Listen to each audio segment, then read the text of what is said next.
put out one fire, another one breaks out. That's the situation in West Asia. Things had just started to stabilize in Gaza and Lebanon, but there's a new flashpoint in Yemen. It's the Houthis versus the United States. On Saturday, President Donald Trump announced a military operation. He accused the Houthis of piracy and terrorism. The Houthis, as you would know, are an armed group in Yemen. They are funded and backed by Iran. They control Yemen's capital, Sana'a, and the northwest. Now, Trump had a direct message for them. If your attacks do not stop, hell will rain down upon you. That's what he told the Houthis. Later that day, he did exactly that. The US launched airstrikes on Houthi targets. They mainly hit the capital, Sana'a, and the Houthi stronghold of Sada. The US military posted videos of the attack. Take a look at this.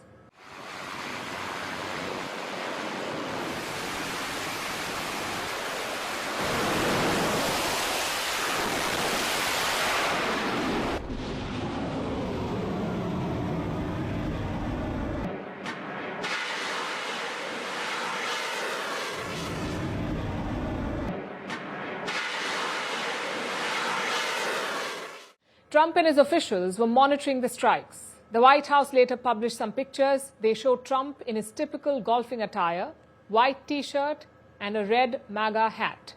Over in Yemen, the toll is massive.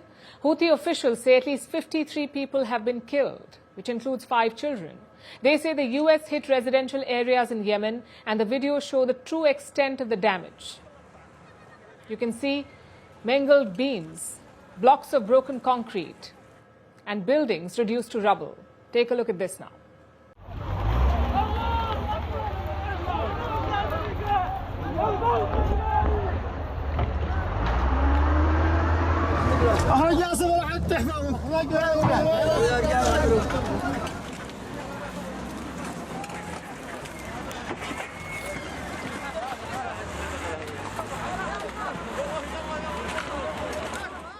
Many people are still missing. Search operations are underway in Sana'a and Sada.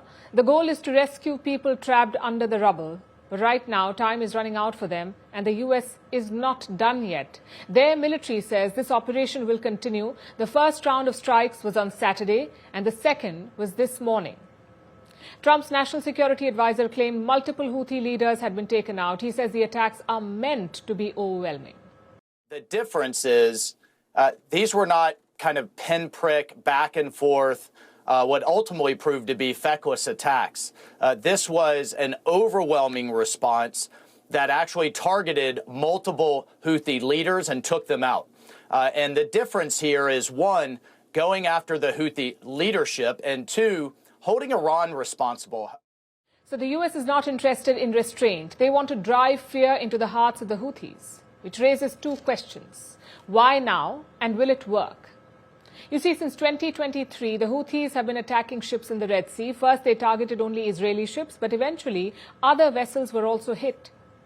Their goal was to put pressure on Israel to make them stop the war in Gaza.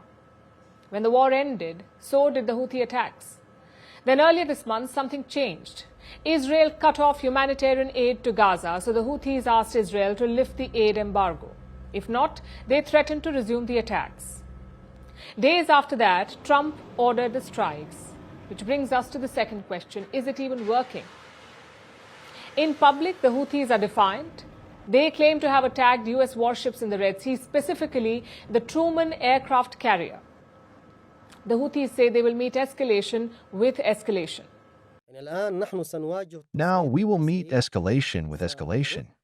We will respond to the American enemy in its raids, its attacks with missile strikes, by targeting its aircraft carriers, its warships, its ships. It will be included in the ban, and yet we still have escalatory options. If it continues its aggression, we will move to additional escalatory options, God willing. The Houthis did fire 11 drones at the Truman, but the US claims that all of them were shot down. Now, if this conflict continues, it would lead to major changes. For starters, it will weaken Iran further.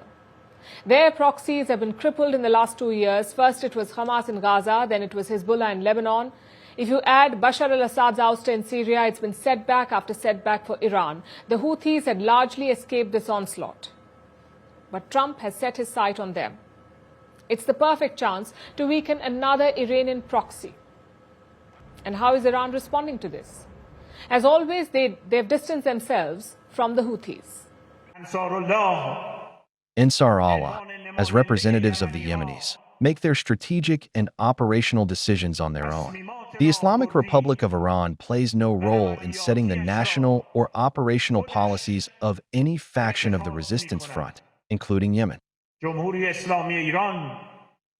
A lot depends on Trump's goals. He says he wants to stop the Red Sea attacks, but no attacks have been reported since the Gaza ceasefire. Plus, the US is acting alone here. Former President Joe Biden had also launched strikes on Yemen, but those were joint operations. Britain and France joined the American strikes under Biden. But this time, the US has acted alone. All of this makes you wonder, what is Trump's end goal? Does he want to deter the Houthis or wipe them out? The answer could reshape West Asia's immediate future. Firstpost brings you the Ideas Pod at the Raisina Dialogue 2025, the largest gathering of global policymakers, thought leaders, and innovators, now on the fastest-growing international news platform. Big ideas, big debates, big impact.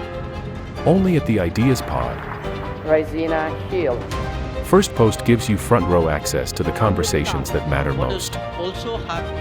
The Ideas Pod. Raisina Dialogue 2025 on Firstpost. From March 17th to March 19th.